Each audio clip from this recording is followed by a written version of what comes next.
So maybe starting with just generally what healings are, these clarity healings specifically.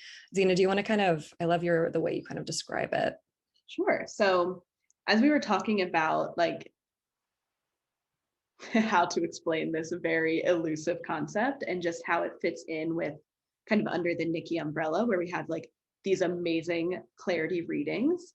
So if you've had a reading, you might know that you're often kind of given this vision of like where you could be, or like you learn about your purpose and your path, and the people are reading your energy, are, the soul mentor readers. And so you're kind of given like, here's where you can get. And we kind of, as we were talking about how to describe these, we put together that like a reading is like the information of your path forward, and the healing is what like removes your blocks and the obstacles to help you get there. So it's almost like the reading's where you're going, and the healing is how you arrive in that space. Kind of like Nikki said, she got from like A to Z so much quicker. Like you'll always reach your path and your purpose, like wherever, but the healings just make it can kind of speed it along and make your way a little bit easier. And doesn't mean it'll be comfortable, but it can be a little easier. Yeah. Yeah. And I think what's interesting too is the way I always like to describe it. And it's, there's so many different ways into energy healing. And I mean, Dean and I both have a similar Reiki background. So I think we have a specific lens, but the way I've always seen it is, and it was explained to me, is basically like, we are meant to be, our energy, like our meridians are meant to be free flowing. Our energy is meant to always be working in harmony and alignment, just like flowing, moving us forward. But we live in this earth where things happen all the time, where in this lifetime we'll go through trauma, we'll have injury, anxiety, all these things that kind of just it's like they cramp and block our energy centers, and so they're not flowing freely, which in my mind is how I kind of speak to those, like when you feel like you're just stuck, like I'm like, I just know I want to be somewhere but I can't get there, or like I just feel like anxious, or I feel depressed, or whatever it is, like those energy centers are blocked, they're not flowing. And what is so interesting as I continue to go into the work is I learned my first experience, like this lifetime, like childhood trauma, like I had, like you have a car accident, whatever it is that brings you PTSD, these things that are definitely very relevant in this life, but that's not it.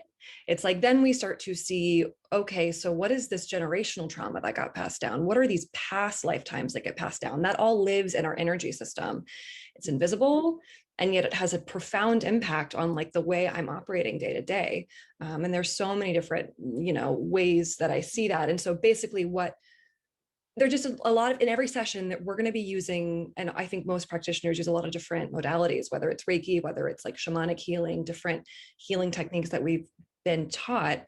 In my mind, it's all doing the same thing. It's all moving the energy. It's all like, it's whether it's stuck and it needs to go, or whether it just needs to be like, a little bit loosened to move. The point, like the way I see it, is just like having your energy free flowing again. And when my energy is free flowing, I feel light, I feel vibrant, I feel like I'm in flow, I feel connected, I feel more easily able to access my path, my purpose. Like Zena was saying, it's like those, so that is what keeps me from getting from A to B or A to Z, And it reminds me of, I love the definition of emotions as energy in motion.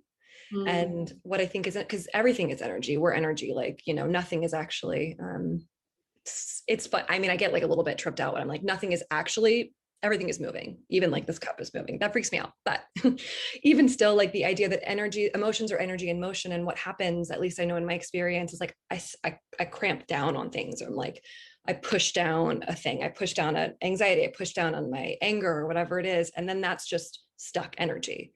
And it's meant to be in motion. So it's like we have to use energy to move energy. Which I think is super interesting. But I've had some people who, you answer a few questions when you book a healing through Nikki's site.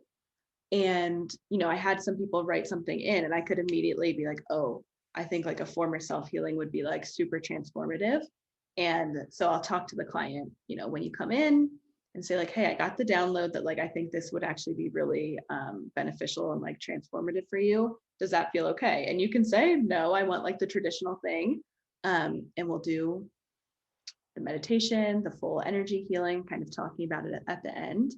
I've also had people who had a reading and like a ton of past life stuff showed up in the reading. So then they come to me and we go through a full past life regression healing. So we always, I guess I also want to say this, and we're going to touch on it again, is the healings are always for like your best and highest good, and in balance is what Nikki always, the imbalance part is very important, because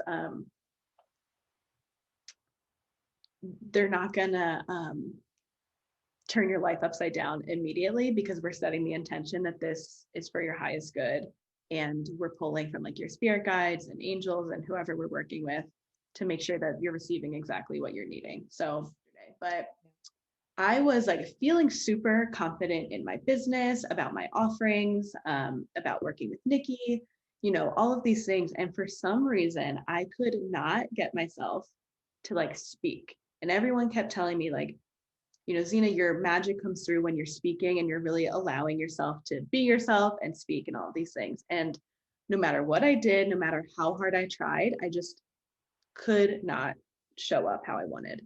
So I got a past life healing, and we moved through this past life where basically in this past life, I was a leader of a tribe, and I basically led people astray, like through my command in like a battle, and all this stuff happened. So in this lifetime, I kind of was holding on to that fear that when I lead, things will be bad or people will get hurt. So, that's something I could have never accessed without doing this healing, because I had no idea that was like playing through. So through this past life healing, I saw that lifetime, we healed it, spent a lot of time healing that. And like, I am not making this up. I think it's still saved on my Instagram, that like the next day I was on my stories and like literally could not shut up. Like I was talking like as if my life depended on it. That was one of the first, I had a soul retrieval experience that was similar, where like it was literally the next day. But that's like one of my favorite examples, because it was so not from this lifetime. Parts of it were for sure based on childhood things, but like the enormity of it, of like, if I lead people, they're going to get hurt. Like it had to be healed through that. So, and now here I am, still can't shut up. So that you can thank my past life healing for that. I'm grateful for that healing. So that was one of my big ones.